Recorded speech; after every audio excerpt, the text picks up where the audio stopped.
স্বাগত কলকাতা জেমসের গ্রহরত্নের এই অনুষ্ঠানে, সচেতনতামূলক অনুষ্ঠান, সেটা তো আপনারা জানেনই। প্রথমেই দু একটা প্রশ্ন করি। আমাদের আমাদের আশপাশে এই প্রশ্নগুলো শোনা যায়, রত্ন না পাথর, কোনটা সঠিক?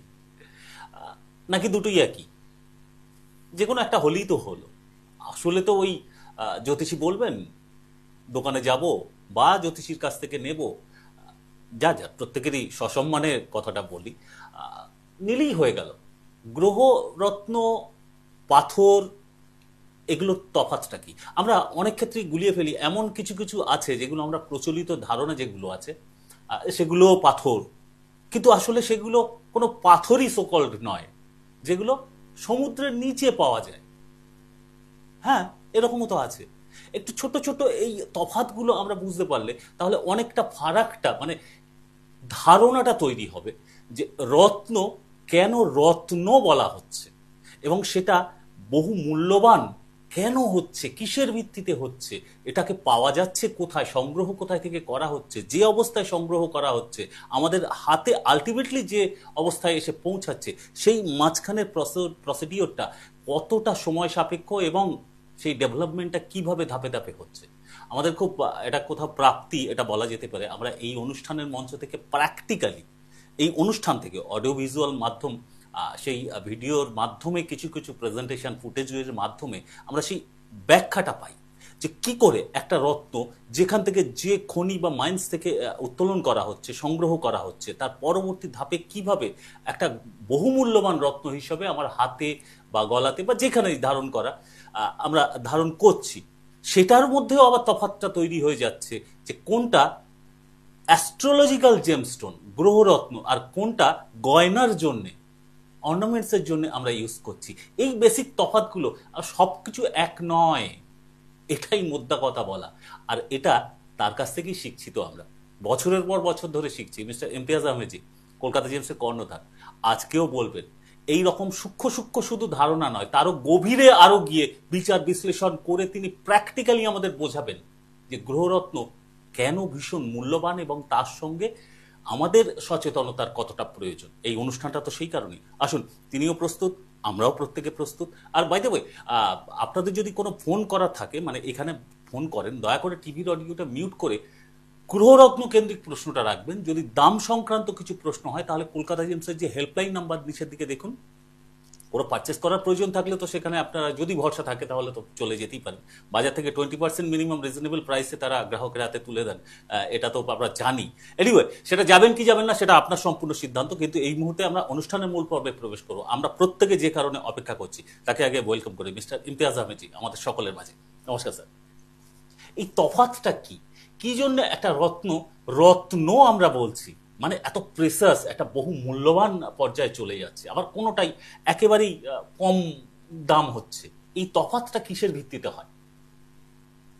না, তাহলে প্রশ্নটা এমনও বলতে পারি প্রেসিয়াস এবং সেমি প্রেসিয়াস। ডেফিনেটলি সেই বেসিক তফাৎটার জায়গাটাই আমি বুঝতে চাইছি সকলে। এক্স্যাক্টলি। দেখুন, ব্যাপারটা হচ্ছে, প্রথম আপনার একটা কনসেপ্ট ক্লিয়ার করে দিই। রত্ন রত্ন আছে যেটাকে পয়সা দিয়ে বেশ কিমতি টাকা, বেশ কিমতি পেমেন্ট করার পর আপনি কিন্তু রত্নটা পাচ্ছেন। রাইট। পাথর ফ্রিতেও পাওয়া যায়, পাথর চিপও পাওয়া যায়, পাথর কম দামেও পাওয়া যায়। কিন্তু যদি রত্ন যদি কিনতে হয়, একটা সার্টেন অ্যামাউন্ট আপনাকে ইনভেস্ট করতেই হবে, দিতেই হবে, দিতেই হবে। এবার রত্ন ইন দ্য সেন্স, আমার যেটা ধারণা, কোয়ালিটি প্রোডাক্ট। যে মাইনিং হচ্ছে প্রাইমারি অ্যান্ড সেকেন্ডারি ডিপোজিটে, একটা প্রাইমারি ডিপোজিট আছে, একটা সেকেন্ডারি ডিপোজিট আছে, এটা আমি বারবার উল্লেখ করি। মাইনিংটা কিভাবে হয়েছে সেটাকেও দেখতে হয়। কোয়ালিটি প্রোডাক্টে যে যখন আপনি ইনভেস্টমেন্ট করছেন, সেটাও বুঝতে হবে কি যেখানে ইনভেস্টমেন্ট করছেন, যেটা ইনভেস্টমেন্ট করছেন, যার উপরে ইনভেস্টমেন্ট করছেন, তার যোগ্যতা আছে কি না, কোয়ালিটিটা। তো ডেফিনেটলি আপনি কিন্তু বুঝতে পারবেন কি হ্যাঁ, কোয়ালিটির প্রোডাক্টে আপনি যখন ইনভেস্টমেন্ট করছেন, একটা প্রিসিয়াস রত্ন প্রোডাক্টে যখন আপনি ইনভেস্টমেন্ট করছেন, আপনাকে পাথর থেকে ডিফারেন্সিয়েট করে দেবে। আজকে দর্শক বন্ধু, গর্ব বলে জানাতে পারি এই যে কলকাতা জেমসের জেমস্টোনস অ্যাওয়ারনেসের যে প্রোগ্রামগুলো আমরা রান করছি, এটা বিশাল সাকসেস হয়েছে। একমাত্র কারণ আপনারা নিজস্ব ডিফারেন্স করে দিয়েছেন পাথর এবং রত্নকে। এক্স্যাক্টলি। অ্যাস্ট্রোলজিক্যালি কোন রত্নটা কাজে লাগবে, অ্যাস্ট্রোলজিক্যালি কোন রত্নটা আপনার সাপোর্ট করবে, অ্যাস্ট্রোলজিক্যালি ভ্যালু থেকে যদি কোন রত্নটা হবে, অ্যাস্ট্রোলজিক্যালি পয়েন্ট অফ ভিউ থেকে আপনার কমপ্লিট গ্রহ রত্ন প্রকিওর মানে পারচেস করছেন, সেটা কি আপনার আদৌ কি কাজ মানে সাপোর্ট করবে কিনা, এই সব প্রশ্ন বহুত ছিল লোকের মধ্যে, যেটা কলকাতা জেমস কনসেপ্টটা ক্লিয়ার করেছে। কিন্তু এই অ্যাওয়ারনেসের প্রোগ্রাম কিন্তু শেষ নেই। দীর্ঘদিন যতই অ্যাওয়ারনেসের প্রোগ্রাম আমরা করছি, আরো আপগ্রেড করছি এবং আরো অ্যাডভান্স লেভেলে চলে এসছে। যার ফলে একটা পার্টিকুলার এক্সাম্পল দিয়ে যদি একটা রত্ন, আমি পাথর বলছি না, রত্ন মানে প্রিসিয়াস জেমস্টোনস এর মধ্যে যদি একটা রত্ন যদি আমি নিই, যার মধ্যে একটা গ্রুপ হচ্ছে করান্ডাম। এবার করান্ডাম গ্রুপ থেকে কমসে কম 5 থেকে 6খানা ডিভিশন আমরা পেয়ে যাচ্ছি রত্নর। এবার একটাই গ্রুপ থেকে, একটাই স্পেসেস থেকে আপনি কিন্তু 5খানা 6খানা আইডেন্টিফিক্যালি জেমোলজিক্যালি ডিফারেন্সিয়েট পাচ্ছেন। কি কি সেগুলো? যার মধ্যে প্রথম হচ্ছে নীলা, সাফায়ার, করান্ডাম থেকে সাফায়ার হচ্ছে। এবার সাফায়ার তার ডিভিশন আছে, yellow sapphire, blue sapphire, pink sapphire, white sapphire, red and blue sapphire, yellow and blue sapphire, এটা পিতাম্বরী নীলা বলে উল্লেখ করা হয়। Red and blue sapphire that means রত্নমুখী নীলা। এগুলো রত্নমুখী নীলার নাম বলে কিন্তু কিছু নেই। যদি আপনি জ্যামোলজিক্যাল আইডেন্টিফিকেশন যাবেন, রত্নমুখী বলে কিছু নেই। যদি আপনি পিতাম্বরী নীলা হিসাবে বা পিতাম্বরী পোকরাজ হিসাবে যদি আপনি জ্যামোলজিক্যাল আইডেন্টিফিকেশনে যাবেন, তো এ বলে কিছু নেই, এ ওয়ার্ড বলে কিছু নেই। তাহলে কি সাফায়ার আসবে, yellow blue sapphire, yellow blue, হালকা ব্লু, ইয়েলো সাফায়ার, এই টাইপের আছে জ্যামোলজিক্যাল আইডেন্টিফিকেশন, যেটা আমি জানাচ্ছি। এবার সাফায়ার একটা গ্রুপ হয়ে গেল, আর একটা মেজর পার্ট করান্ডাম থেকে যেটা বের হচ্ছে, যে দুনিয়ার সব থেকে কস্টলি রত্নর মধ্যে যদি ধরা হয় বা কিং অফ স্টোন বলা হয়, সেটা হচ্ছে রুবি। রুবি। এবার দেখুন, একটাই গ্রুপ তার নাম আইডেন্টিক্যাল চেঞ্জ করে দিল। এবার রুবিকে আমরা সাফায়ার বলছি না, কেন বলছি না? তাই তো। যাব এবার দেখুন, এই যে সাফায়ার, আপনি যখনই জিএসআই করাবেন, সাফায়ার সব কটাতে লিখবে, সাফায়ার ওয়ার্ডটা সব কটাতে লিখবে, কিন্তু তার মধ্যে colour combination, chemical composition complete incomplete আসার জন্য প্রত্যেকটার নাম আইডেন্টিক্যাল চেঞ্জ করে দেওয়া হয়। যেমন ইয়েলো সাফায়ার, কিছু একটা কেমিক্যাল কম হয়েছে বা কিছু একটা কেমিক্যাল বেশি আসছে, যার বলে ইয়েলো সাফায়ার হয়ে যাচ্ছে। আমি সকলের বোঝার সুবিধার্থে স্যার একটু ইন্টারাপ্ট করছি, মানে একটা ধরে ধরে যদি নাম ধরে ধরে একটু বলেন, হ্যাঁ, definitely। তার মধ্যে কোন কেমিক্যালের উপস্থিতিতে তাকে সেই স্পেসিফিকেশনটা তৈরি করছে। এই যে ইয়েলো সাফায়ার হচ্ছে, এটা Sri Lankan yellow Sapphire, good quality এবং প্রিসিয়াস রত্ন, ঠিক আছে, পাথর দেখাচ্ছি না, প্রিসিয়াস রত্ন দেখাচ্ছি। এইটা আপনি যখন অ্যালুমিনিয়াম অক্সাইড, অক্সিজেন, আয়রন, কিছুটা ম্যাগনেসিয়াম, এই কেমিক্যাল যখন করান্ডামের সাথে যখন অ্যামালগামেট করে, তবে ইয়েলো সাফায়ার হয়ে যাচ্ছে। মানে জিওলজিক্যাল সার্ভে অফ ইন্ডিয়াতে যখন এই কেমিক্যালগুলো আইডেন্টিফাই হবে, তার হার্ডনেস হবে 9, রেফ্র্যাক্টিভ ইন্ডেক্স 1.77, অনেক সময় 1.76 হয়, ইভেন তার স্পেসিফিক গ্র্যাভিটি 3.95, 4 বা 4.1, এই আইডেন্টিক্যালি হয়। তাহলে করান্ডাম উল্লেখ হয়ে গেল, করান্ডাম সাফায়ার মানে সার্টিফাইড হয়ে গেল। এবার কেমিক্যাল যদি অ্যানালাইসিস করার পর যদি আয়রন আর ম্যাগনেসিয়াম পাওয়া যায় বেশি, আর কালারটা ইয়েলো হয়ে যাবে, তো ওটাকে ইয়েলো সাফায়ার লিখে দেবে। এটা গেল এক। দ্বিতীয় দেখাচ্ছি ব্লু সাফায়ার। দেখুন, সব শ্রীলঙ্কার ব্লু সাফায়ার হয়েছে 100% ন্যাচারাল, নন হিটেড, নন ট্রিটেড রয়েছে দর্শক বন্ধু। এবার বলুন, একই কম্পোজিশন, করান্ডাম থেকে অ্যালুমিনিয়াম অক্সাইড কেমিক্যাল মিক্সচার, তার মধ্যে আয়রনও আছে, তার মধ্যে কিছুটা ক্রোমিয়াম ভাব আছে, একদম সামান্য টিঞ্জ, তার মধ্যে অক্সিজেনও আছে। এবার ব্লু কেন হয়ে গেল? রাইট। ডিফারেন্ট করছে না, কালারটা ডিফারেন্ট হয়ে যাচ্ছে। আমরা কি করি, ব্লু হলে মানে আমরা ভাবি কি না ব্লু আছে, নীলা আছে, সাফায়ার আছে, অ্যাকচুয়ালি সাফায়ার। এবার ব্লু সাফায়ার হওয়ার কারণ হচ্ছে এর মধ্যে অক্সিজেন আয়রন বেশি এসছে, যার ফলে এটা ব্লু সাফায়ার হয়ে গেছে। মানে আগে যেটা দেখালেন সেটা বৃহস্পতির জন্য, এটা স্যাটার্নের জন্য হয়ে গেল। এক্স্যাক্টলি, এখানেও তো বেসিক তফাৎটাই তৈরি হয়ে যাচ্ছে। এক্স্যাক্টলি, এখানে তফাৎটা তো বেরিয়ে যাচ্ছে। এবার একটা আমি যদি হোয়াইট সাফায়ার দেখাই তাহলে দর্শক বন্ধু আরো খুশি হবেন। এটা দেখুন, একটু ছোট হোয়াইট সাফায়ার দেখাচ্ছি, এটা হোয়াইট সাফায়ার। এবার দেখেন একই গ্রুপ থেকে, করন্ডাম থেকে হলো।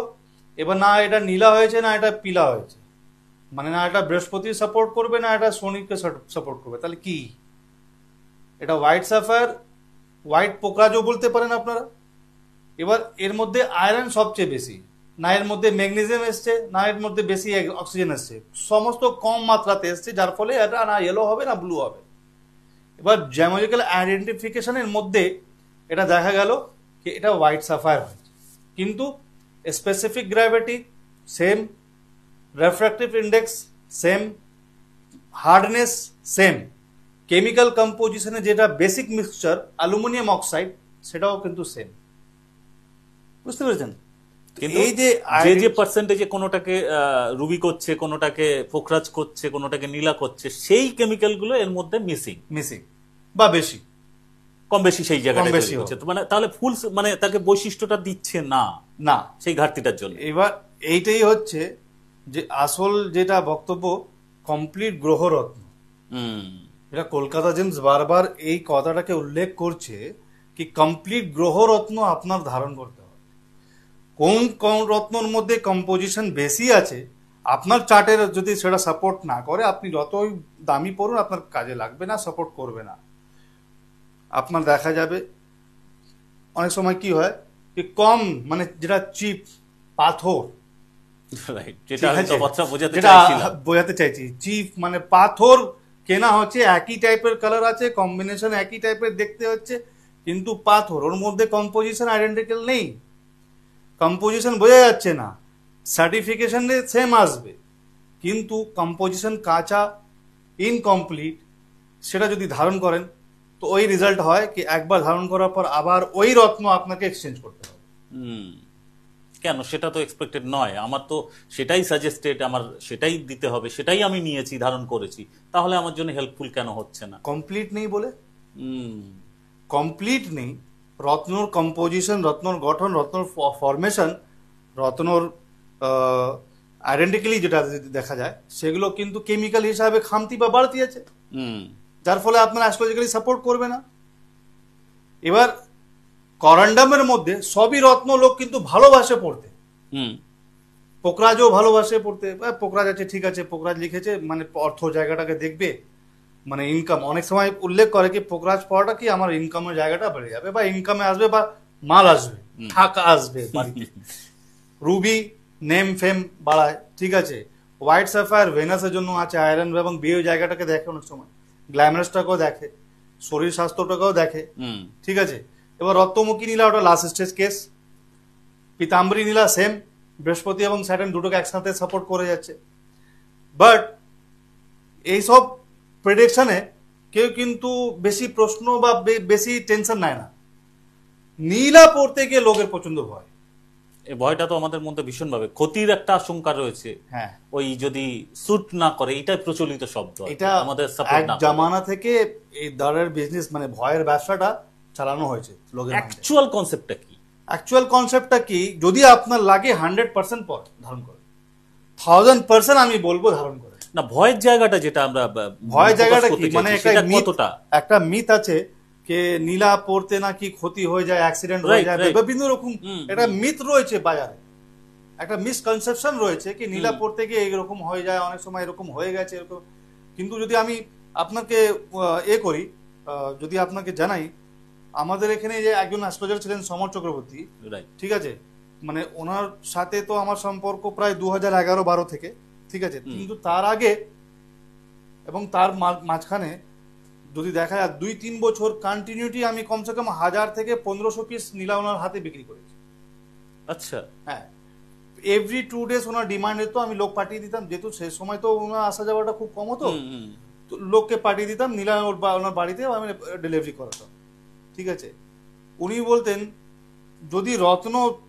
যদি রাশি চার্টটাকে সঠিকভাবে অ্যানালাইসিস করা হয়, আর যে ব্যক্তি যদি স্যাটার্নের কোনো প্রবলেম থাকে তাকে নীলা দিলে চার্ট করে কিন্তু সাপোর্ট করে, আচ্ছা, এবং নীলা ওনার হিসাবে কোনো হার্মফুল রত্ন এমনই এত সংখ্যায় মানুষ অ্যাজ পার হিম। আমি কিন্তু তার সাথে যদি আবার রক্তমুখী হয়ে যায় সেটা তো আরো নাকি ডেঞ্জারাস। এক্স্যাক্টলি, রক্তমুখী হওয়া ডেঞ্জারাসটা মানেটা কি?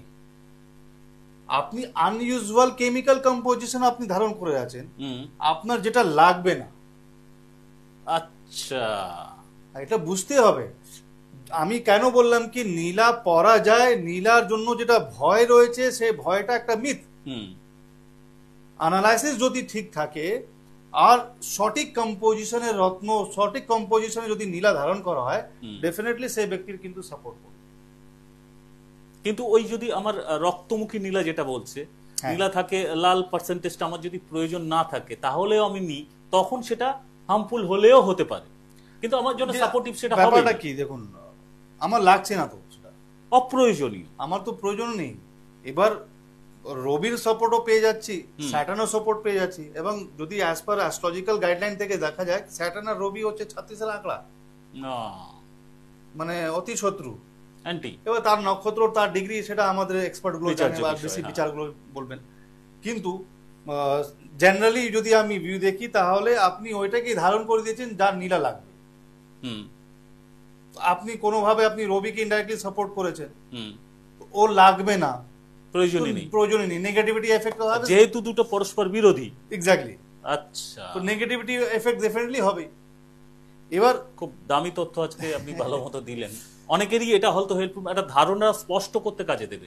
রাইট, এই জন্য আমি বারবার বলি, দেখুন স্যাটার্ন যাদের খারাপ থাকে, তো যদি অ্যাস্ট্রোলজিক্যালি যদি আপনি দেখেন তার কি কি প্রবলেম হতে পারে, তার সর্বপ্রথম হচ্ছে মাইন্ড পিস থাকবে না, ঘুমের অভাব হয়ে যাবে, মিসকনসেপশন এবং মিথ গুলো ভীষণ ভিতরে চলে আসবে, অ্যাংজাইটি টাইপের একটা ডিপ্রেশনের কাজ করবে, মানে প্রত্যেকটা কাজকে আপনি সন্দেহভাবে দেখবেন। আচ্ছা, ঠিক আছে, অশুভ শনির একটা যেটা প্রভাব। স্যার কোয়ালিটি যদি আমাদের একটু লাইটলি দেখান, মানে এই যেটার কথা হচ্ছে আমাদের নীলার কথা, ভালো মন্দ দিকটা, এটাও একটা অ্যাওয়ারনেসটা তো ভীষণ দরকার। ডেফিনেটলি, মানে এই যে সাবজেক্টটাকে আমি জুড়ছি, যেহেতু অ্যাস্ট্রোলজিক্যালি রিলেটেড রয়েছে, রাইট, তো স্যাটার্নের যাদের এই ডিফিসিয়েন্সি থাকলে এই ডিস্টার্বগুলো হয়, এইটাকে যদি ওভারকাম করতে হয় বা ঠিক করতে হয় বা সাপোর্ট করতে হয়, তাহলে কি ধরনের নীলা পড়তে হয়, তার মধ্যেও তফাৎ আছে। আচ্ছা, এবার দেখাই আমি কিছু। দেখুন ইন্দ্রনীলা, এটা দেখুন আকাশি কালারের হবে, একদম লাইট কালারের হবে ইন্দ্রনীলা, ন্যাচারাল 100%। ঠিক আছে, এবার ইন্দ্রনীলা এটা আমরা বলছি, কিন্তু জিএসআই তে যাবেন, ওখানে ব্লু সাফায়ার শুধু উন্নয়ন লিখবে, ওখানে কোনোদিন আপনাকে কম্পোজিশনের এই যে ভাগটা দেবে না।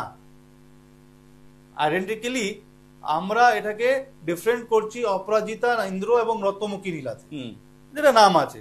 এবার ইন্দ্রনীলার কম্পোজিশনটা কেন এটাকে ইন্দ্রনীলা বলা হচ্ছে, যার ফলে এর মধ্যে অক্সিজেন এবং আয়রন এবং অ্যালুমিনিয়ামের ভাবটা কম আছে, রাইট, ব্লুইশ ভাবটাই কম, যার ফলে যে কেমিক্যাল অ্যামালগামেট করার পর কালার ব্লু নিয়ে আসে, এনহ্যান্স করে, সেটা কিন্তু এর মধ্যে কম।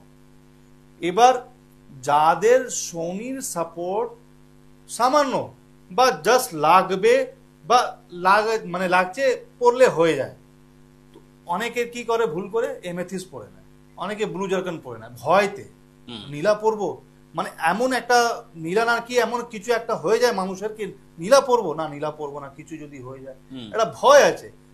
আমি কিন্তু গ্যারান্টি দেবো কোনো ভয় নেই, যদি সঠিক বিচার এবং সঠিক নীলা পড়া যায়, তার নীলাই প্রয়োজন, সেটা যদি নির্ণীত হয়ে থাকে, রাইট, তাহলে নীলা পড়লে তার ডেফিনেটলি সেটা কার্যকরী হবে, মানে কোনো নেগেটিভ কিছু হবে। আমি কিন্তু বারবার এক জায়গাতে কিন্তু আমি আমাদের দর্শক বন্ধুর মাইন্ডটাকে নিয়ে আসার চেষ্টা করছি, যে সঠিক chart analysis is equal to সঠিক চার্ট অ্যানালাইসিস প্লাস সঠিক composition Ratna is equal to result,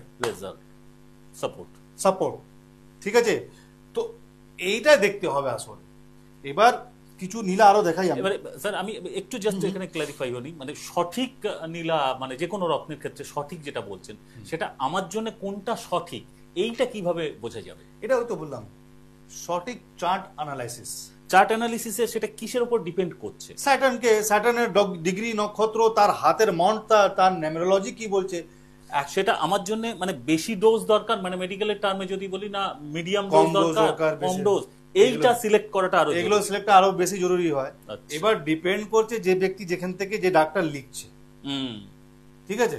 এবার ক্যালকুলেশন কি, ক্যালকুলেশন নট অনলি হরোস্কোপ যে আপনি ক্যালকুলেশন রিড করলেন, একটা কম্পিউটার থেকে date of birth, time, place of birth আপনি ইনপুট করলেন, আপনি দেখলেন, কিন্তু তার পাম্পটাকে পড়তে হবে, তার নেমোলজি করতে হবে, তার জিনিসটাকে বুঝতে হবে। সে অ্যানালাইসিস যদি সঠিক রেজাল্ট দিয়ে দেয়, সঠিক ডেলিভারি দিয়ে দেয় কি হ্যাঁ এর স্যাটার্ন লাগবে। এবার কি টাইপের স্যাটার্ন লাগবে, হয়তো যে ডাক্তারের কাছে যাবেন ওখানে ওই মেডিসিন শুধু লিখে দেবে, কম্পোজিশন লিখবে না, বা কত এমজি খেতে হবে, কম বেশি পাওয়ারের খেতে হবে সেটা লিখবে না। কলকাতা জেন্সে কিন্তু এইটা আছে, এই সাপোর্টিং সিস্টেমটা রয়েছে, এক্সট্রা সার্ভিসটা আমরা দিচ্ছি। এবার কি যদি ধরো সামহাও বলে দিল ব্যক্তিকে কে ইন্দ্রনীলা পড়তে হবে, তাহলে কি ধরনের ইন্দ্রনীলা পড়তে হবে? ইন্দ্রনীলার প্রকারটা, ইন্দ্রনীলার মধ্যেও ডিভিশন আছে, আচ্ছা, অপরাজিতার মধ্যেও ডিভিশন আছে, রত্নমুখীরও ডিভিশন আছে, দেখতে হবে। যেটা আমি ইন্দ্রনীলা দেখালাম এর আগেও, পারফেক্ট ইন্দ্রনীলা রয়েছে, দেখুন সুন্দর কমপ্লিট রয়েছে। এই টাইপের ইন্দ্রনীলা যদি আপনার লাগে তাহলে এই টাইপের পড়তে পারেন। একটু আরো ভালো দেখাই আমি, দেখুন এটা আকাশি কালার, ব্লুও আছে, সামান্য ব্লু আছে, এটাও এই টাইপেরও ইন্দ্রনীলা আপনি ধারণ করতে পারেন যাদের ইন্দ্রনীলা লাগছে, ঠিক আছে। আর একটা দেখাই, সুন্দর ইন্দ্রনীলা, কোয়ালিটি যুক্ত প্রিমিয়াম রত্ন আছে এটা, এই টাইপেরও আপনারা কিন্তু ইন্দ্রনীলা ধারণ করতে পারেন যাদের ইন্দ্রনীলা লাগছে। এই নীলার মধ্যে পার্টিকুলার আমি এটা একটা বলবো যে যেহেতু এর মধ্যে অক্সিজেন, অ্যালুমিনিয়াম এবং আয়রনের ভাবটা একটু বাড়ছে, যার ফলে একটু বুলিশ দেখাচ্ছে, তো একটু সুন্দরভাবে চার্টটাকে আরো অ্যানালাইসিস করা দরকার, স্পেসিফিক করতে হয় কি একটু কালারটা কি বেশি ইন্দ্রনীলা নেবো নাকি শুধু লাইট ইন্দ্রনীলা নেবো, এটা বুঝতে হয়। এবার গেল কি অপরাজিতা নীলা, দেখেন এটা হচ্ছে অপরাজিতা নীলা, কালার ব্লু হয়ে যাচ্ছে। এবার কি কম্পোজিশন মানে কেমিক্যাল কম্পোজিশনের ভাবটা বাড়তে যাচ্ছে, সেম আছে, specific gravity, refractive index, hardness, chemical mixture সব সেম আছে, শুধু আয়রন, অ্যালুমিনিয়াম, অক্সিজেন এগুলো কিন্তু বাড়তি। এবার এনহ্যান্স করছে কালারকে, ন্যাচারাল আছে কিন্তু কোনো ট্রিটমেন্ট নেই, 100% সিলোনিস, শ্রীলঙ্কার ব্লু সাফায়ার রয়েছে, এই টাইপের নীলা পড়তে পারেন। কিন্তু মাঝখানে আমি একটা জাস্ট কমন ধারণা এখানে শেয়ার করতে চাইবো, কেউ যদি ভেবে ফেলেন ওই কালারটা প্রায়োরিটি আমার কাছে বিচার্য, এবং স্পেসিফিক্যালি নীলার ক্ষেত্রে যদি আমি বলি ইন্দ্রনীলা ভালো কালার নেই তার মানে এটা ভালো রত্নই নয়, একটু বেশি কালার মানে আর একটু বেশি ভালো, আর একদম ডিপ হওয়া মানে বেশি ভালো নীলা, এই কনসেপশনটা মানে এই ক্ষেত্রে অতটা অ্যাপ্লিকেবল নয়। কনসেপশনটা ব্যবহার করুন যাদের হয়তো ফর এক্সাম্পল ধরে রাখুন কারণ বেশি ডিপ নীলা লাগছে, তাদের ক্ষেত্রে ওটা তো চলে যাচ্ছে, কিন্তু যাদের লাইট নীল লাগছে এবার তাকে যদি আমি ডিপ দিয়ে দিই তার তো কিন্তু কাজে লাগবে না, তার কিন্তু তো সাপোর্ট করবে না, সিস্টেমে আসবে না। এবার অ্যাকচুয়ালি হয় কি, একটা প্লিজ দেখাচ্ছি আপনি দেখুন, এটা দেখুন একদম ডিপ আছে, এমনিতে দেখতে খুবই ডিপ, ঠিক আছে, অপরাজিতা নীলা হিসাবে কিন্তু খুবই ভালো, কিন্তু আমি বলবো এটা ইনকমপ্লিট আছে যার অপরাজিতা নীলা লাগছে। কেন ইনকমপ্লিট? তার জন্য এটাকে যদি সঠিক যদি অ্যানালাইসিস করা হয় আর যদি আপনি ক্লোজ ভিউ দেখেন আর এর পুরো কম্পোজিশনটাকে যদি অ্যানালাইসিস করেন, এর মধ্যে ক্রোমিয়াম ভাব এসছে। আজকের মতো আনফরচুনেটলি সময় শেষ, কাজেই আমাদের এই আলোচনাও থামাতে হবে। তবে হ্যাঁ, যাদের জানার খিদে বেশি, যারা এই আলোচনাটা মন দিয়ে শুনছিলেন, তাদের জন্য দুটো পথ খোলা আছে। এক হচ্ছে আমাদের পরবর্তী পর্বের জন্য একটু প্লিজ ওয়েট করবেন, আর দ্বিতীয় হচ্ছে আমাদের প্রিভিয়াস এপিসোডগুলো দেখতেই পারেন, আমাদের এই চ্যানেলের সোশ্যাল মিডিয়া প্ল্যাটফর্মে রয়েছে। এর সাথে সাথে কলকাতা জেমসের সোশ্যাল মিডিয়া হ্যান্ডেল প্ল্যাটফর্ম যেগুলো রয়েছে, ইউটিউব, ফেসবুক, ইনস্টাগ্রাম, সেইগুলো ফলো করতে পারেন। সেখানেও এই ধরনের বিচার বিশ্লেষণ আপনি ডেফিনেটলি পাবেন। তারপর আপনি সিদ্ধান্ত নেবেন আপনার যদি পারচেস করতে হয় কলকাতা জেমস আপনার জন্য ভরসাযোগ্য কিনা, সেটা আপনারাই শেষে বিচার করবেন। কিন্তু এই মুহূর্তে আমাদের বিদায় নিতে হবে, সময় একদম শেষ। কাজেই ভালো থাকুন, সুস্থ থাকুন, দেখা হচ্ছে আগামী পর্বে। নমস্কার। দূর আর দূরে নেই অচেনা আচেনা, তাই অচেনাকে জানতে প্রান্তে বাসী